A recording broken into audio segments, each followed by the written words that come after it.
Hello and welcome to the Fit to Transform podcast, where you learn how to train and diet effectively and, most importantly, how to maintain those results for life, once and for all. I'm Nikias Tomasiello, a transgender training and nutrition coach working online with anyone who's ready for a true lifestyle transformation, anywhere they may be in the world. As a friendly reminder, any and all information provided is for educational purposes only. You should consult with your doctor before implementing any changes to your diet and exercise program. With that disclaimer out of the way, thank you for being here. Now grab yourself a cup of tea or pre-workouts and enjoy.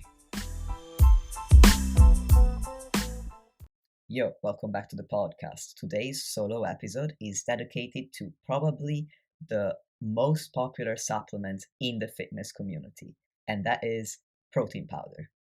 I'm going to talk about whether you need it to maximize your gains, considerations to make before purchasing protein powder, and the main characteristics of the most commonly available types of protein powder on the market, including both animal-based protein powders and plant-based protein powders.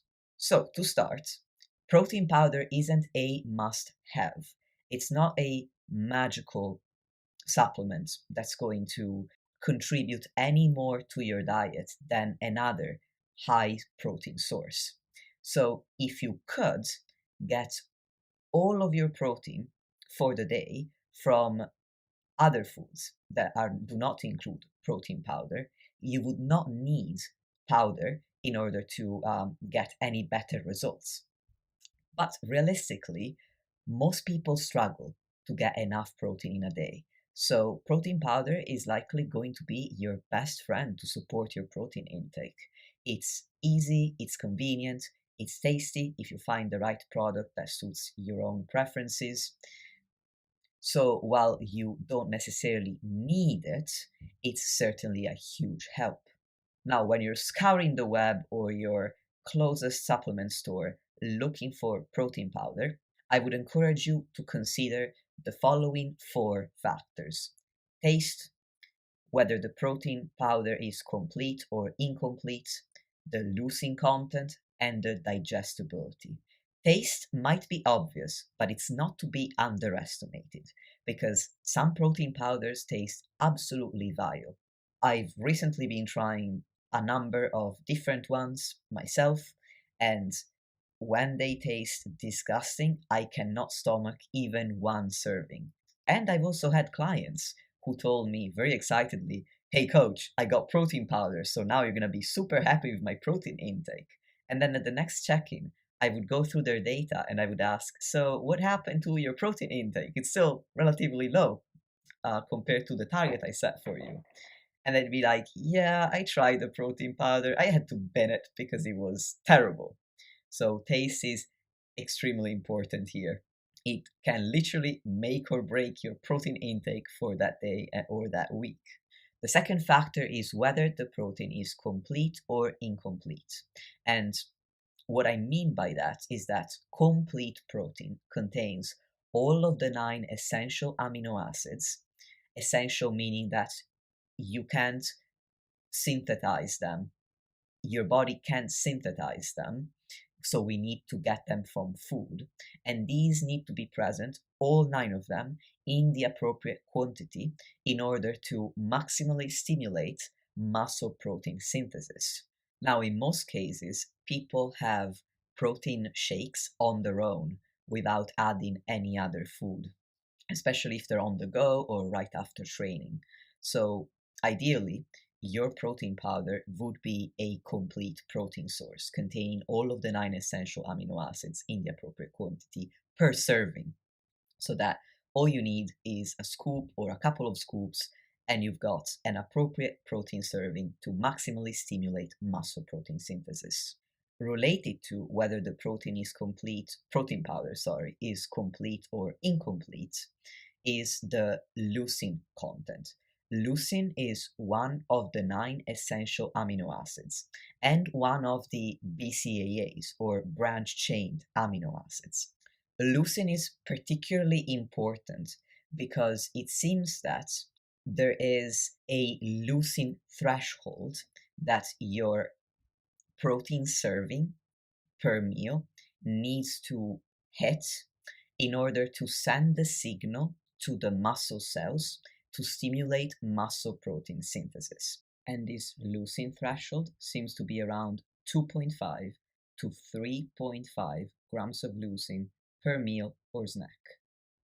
Again, a lot of people will have a protein shake as one snack, so one protein serving without any additional protein sources.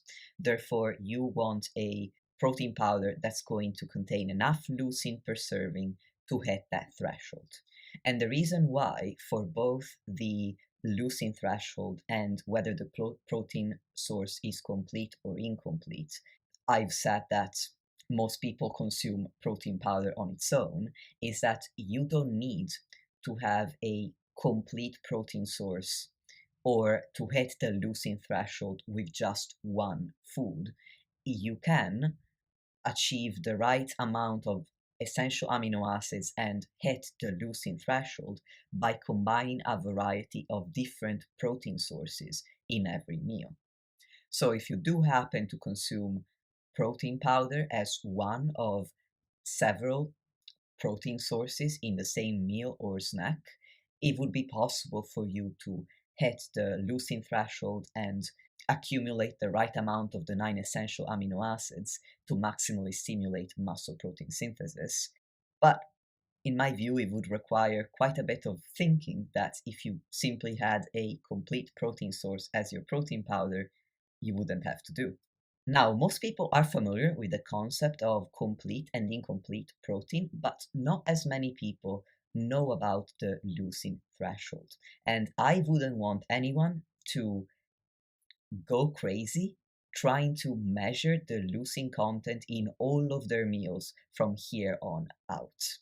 You don't need to do this to hit the leucine threshold.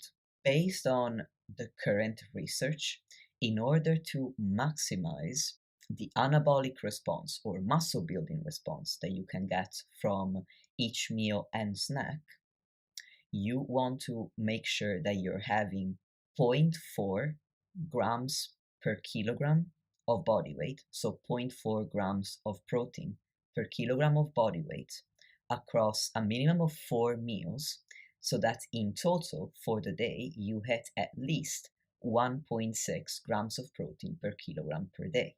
Or you could have zero point 0.5 grams of protein per kilogram per meal over 4 meals per day, and you would achieve 2.2 grams of protein per kilogram per day. And this range, 1.6 to 2.2 grams of protein per kilogram per day, is the evidence based recommended range to maximize the results that you get from a high protein diet.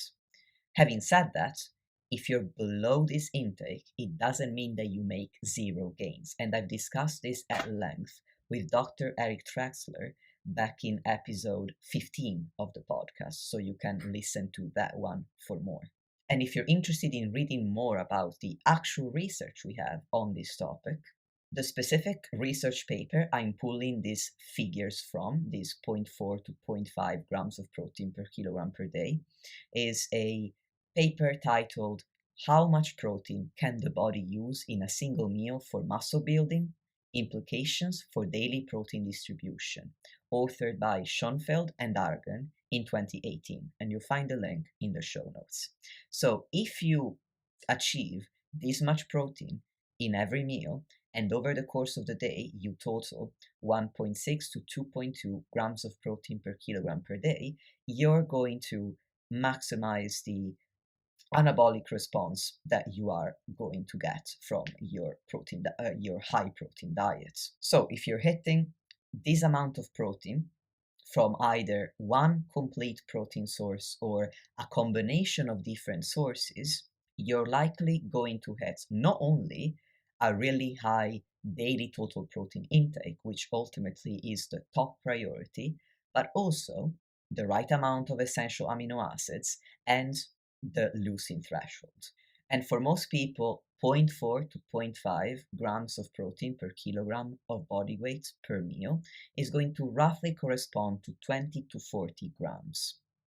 If you consume a majority of animal-based protein sources, if not only animal-based protein sources, then you can likely hit the right amount of essential amino acids and the leucine threshold with an amount of protein that's closer to the 20 to 30 gram mark, because all of the animal-based protein sources are complete. So they do contain all of the essential amino acids, including leucine. On the other hand, if you are vegetarian or vegan, so you consume some plant-based protein sources or only plant-based protein sources, you likely want to go for the higher end of the range per meal, and also go for the higher end of the recommended range of protein intakes for the whole day, because most plant-based protein sources are incomplete. Therefore, you need to combine them, and you need a greater quantity of them to maximize the anabolic response that you can get from that meal. And if you're having more protein per meal, naturally you're going to end up on the higher end of the recommended range for protein intake. As an example of the difference between animal-based and plant-based protein powders specifically, there was a study published in 2020 by Lynch and colleagues, and it was a 12-week training study where they divided the subjects into two groups, where one group was following the same training program as the other group, but they were consuming soy protein as a supplement, whereas the other group, following exactly the same training program, was consuming whey isolate as a supplement. And they had respectively 26 grams of soy isolate and 19 grams of whey isolate. And the difference in quantity is due to the fact that the researchers wanted to match the leucine content. So 26 grams of soy isolate contain the same amount of leucine as 19 grams of whey isolate. They also assessed the rest of the diet of the subjects, and they found that from the beginning to the end of the study, it wasn't significantly different, and importantly, the protein intake wasn't significantly different, which is relevant because if one group was consuming 3 grams of protein per kilogram of body weight and the other group was consuming 1 gram of protein per kilogram of body weight, that would have obviously affected the results. But these two groups were evenly matched, or at least, as I said, the differences weren't significant. And what's interesting is that they found no significant difference in the results that these subjects got from the training and from the supplementation. But to my point, the subjects consuming soy had to consume more soy isolate in order to match the leucine content that was found in the whey isolate. And technically, soy, although a plant-based protein source, is a complete protein source. And even so, it does have all of the 9 essential amino acids, but not in the same quantity as whey isolate. And clearly, based on this study, it doesn't contain the same amount of leucine. So, bringing the conversation back to protein powder, you want to consider a protein powder that contains all of the 9 essential amino acids, and you want to ensure that you're consuming enough of the protein powder every time you have it to maximize muscle protein synthesis and to hit the leucine threshold. And that's about 0.4 to 0.5 grams of protein per kilogram in that particular meal or snack. And nowadays, if it's an animal-based protein powder, they usually won't mention this on the label because it goes without saying. But with vegan protein powders, they will often mention on the label whether the serving that they provide does contain all of the 9 essential amino acids. It has become a unique selling point, so it's something to look out for on the packaging. And while this is rarer, Some companies will list all of the essential amino acids on the label of their protein powder, so you can look for how much leucine is in one serving of that powder, which I believe is just excellent. Now, the last but by no means least important factor that I want to talk about is the digestibility of the protein powder, because it's not uncommon for people to complain that a certain protein powder makes them bloat or gives them other IBS like symptoms. And what you do digest well or not so well is very individual. So you will have to experiment with potentially a variety of protein powders if you find that you have some unpleasant reactions to them. So I can't tell you exactly what to choose, but I can give you some advice on what to look out for. So first, consider the additional ingredients that are added to the protein powder. For example, if there are sweeteners, if there are bulking agents like xanthan gum or other types of gum, these are some of the most common additives. So, for example, if you find yourself sensitive to sugar alcohols, you might want to opt for a protein powder without sugar alcohols that has perhaps natural sweeteners like stevia, thaumatin, or monk fruit. And in some cases, bulking agents like these types of gum that I mentioned can cause bloating, so you might want to avoid those if you find that you have that kind of reaction. In addition, many protein powders now, especially the higher quality ones, will have an ingredient called digezyme, which is spelled Digezyme. And this is a blend of enzymes, digestive enzymes, that help break down the ingredients in the protein powder so you can digest them better. So if you have digestive issues, look for a product that contains digozyme. Finally, if you are intolerant to lactose, then you might do better on plant-based protein powders, or you might want to opt for protein powders with a low lactose content or that are lactose free, even though they are animal based. And since I'm now moving into giving you a rundown of the various types of protein powder available on the market, I'm going to discuss exactly which ones I'm talking about. So, speaking of protein powder types, whey protein is the poster child for protein powder. It's an animal based protein powder that derives from milk. So it is a complete source of protein. And the first step in the process of making whey protein is that milk gets pasteurized in order to kill harmful bacteria. And at this point, the milk is 80% casein protein and 20% whey protein. Well, not is, it contains 80% casein and about 20% whey protein.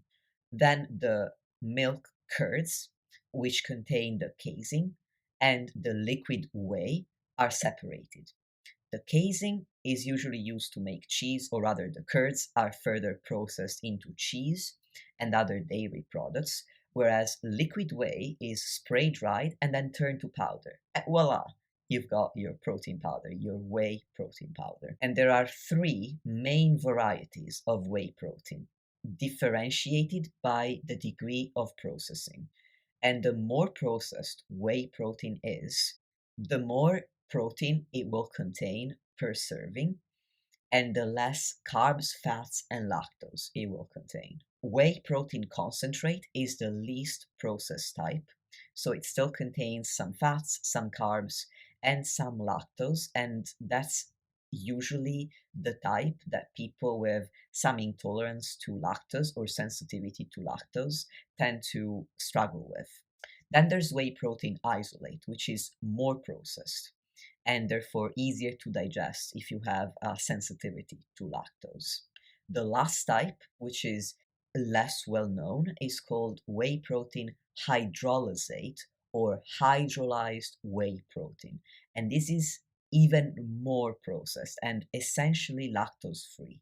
So if you are lactose intolerant, you want to try whey isolate or whey hydrolysate or hydrolyzed whey protein. Another variety of protein powder that comes from milk is casein. And as I've just said, casein is contained in the curds that are further processed into cheese. And you can find casein in two main forms. One is micellar casein, and one is hydrolyzed casein. And the difference is processing again. So micellar casein will contain a little bit more fats and carbs, whereas hydrolyzed casein has a higher protein content. And these are the two most common and most popular animal-based protein powders. Two other types of protein powder that are less well known and still animal based are egg protein powder and beef protein powder. Both of these are complete sources as well. Egg protein powder, as far as I know, is mainly available as an unflavored protein powder, whereas the types of beef protein that I've seen on the market, the types of beef protein powder that I've seen around, have a flavor. As for plant based protein powders, the most common are soy protein isolate, pea protein isolate, and vegan blends of different protein sources. Now, as I mentioned earlier, soy isolate is a complete protein source. However, you may need a little bit more soy than you will need whey in order to reach the same leucine content. Pea isolate is another complete plant-based source of protein, but when compared to whey protein, although it contains all of the 9 essential amino acids, it appears to be lower in methionine and cysteine. I hope I'm pronouncing that correctly. I never said it out loud. Anyway, that's why rather than getting pea protein isolate on its own, I would recommend getting a protein blend that combines pea protein and brown rice protein, or pea protein, brown rice, and hemp, because brown rice and hemp contain higher amounts of methionine and cysteine. So this blend is a complete protein source with the additional benefits of having all of the 9 essential amino acids not only present, but present in the right proportions to have a similar effect as whey protein on muscle protein synthesis if you're also hitting the leucine threshold. Both soy protein and pea protein are available not only as isolates, but also as concentrates. And the difference is the same as between whey protein isolate and whey protein concentrate, whereby the concentrate variation is less processed, contains less protein, and a higher proportion of carbs and fats. Finally, as I've literally just mentioned, there are the blends. And the poster child or the most common vegan blend is the blend of pea protein and brown rice protein that I've just mentioned. But sometimes you can also find other plant-based protein sources like sunflower or hemp, which on their own would provide an incomplete source of protein. However, in a blend with the right complementary sources of plant-based protein, they would provide a complete profile. In my view, soy isolate or a blend can all be viable options, as long as the serving of protein powder you're going to have contains enough of the essential amino acids to make it a complete source and to hit the leucine threshold per meal. In summary, there are plenty of protein powder choices that will provide a complete source of protein per serving, whether they're animal-based or plant-based. If you want to maximize the anabolic response that you're going to get from your protein powder, you want to work out an appropriate range in grams of protein powder to consume relative to your body mass in kilograms. And that will be 0.4 to 0.5 grams of protein per kilogram of body mass, or target body mass if you currently carry excess body fat, because technically your ideal protein intake depends on fat-free mass or muscle mass. If you consume a plant-based protein powder, then you also want to take into account the fact that there is less leucine in many plant-based protein powders than in animal-based protein powders. And for that reason, you want to aim for 30 to 40 grams to make sure that you hit that all-important leucine threshold. Other than that, you can make your choice of protein powder based on taste and your ability to digest it well. In conclusion, I want to take a little detour because if you've been listening to this and now you're thinking, fuck, complete protein, leucine threshold, man, I'm lucky if I get 50 grams of protein in a day, let alone 20 to 40 grams per meal, 4 times a day, then this little side note is for you. I want to provide more complex information because there are people out there that are on this level and they're going to benefit from that level of complexity.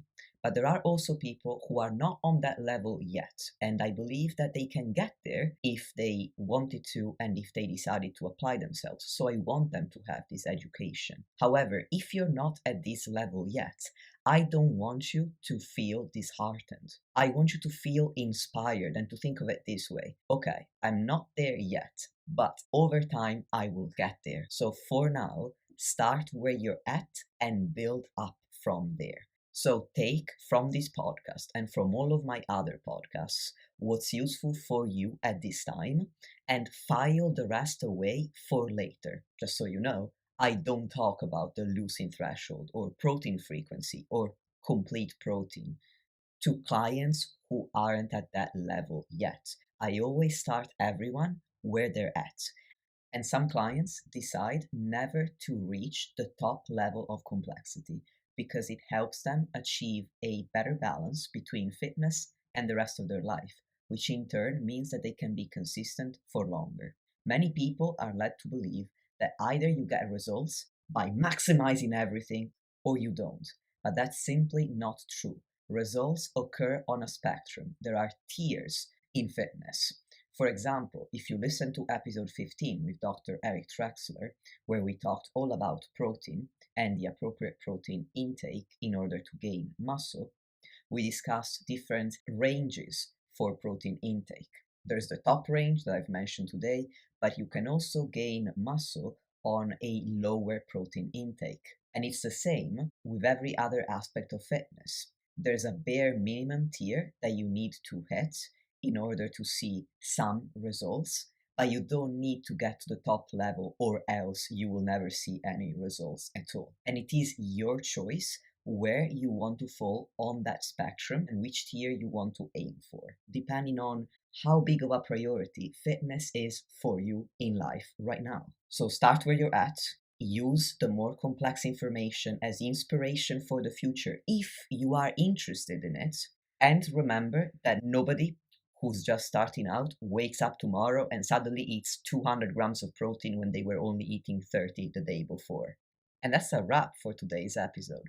Hopefully this has given you some helpful insight to choose the best protein powder for your needs and preferences.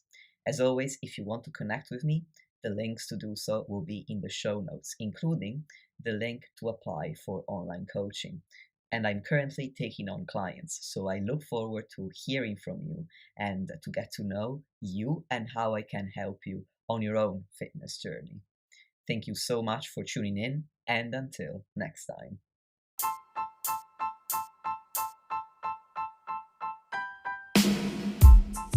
Lastly, if you want to support the podcast and help me reach more people, please leave a 5-star rating or review on any podcast platform that you're using. Thank you very much for listening, and I'll speak to you soon.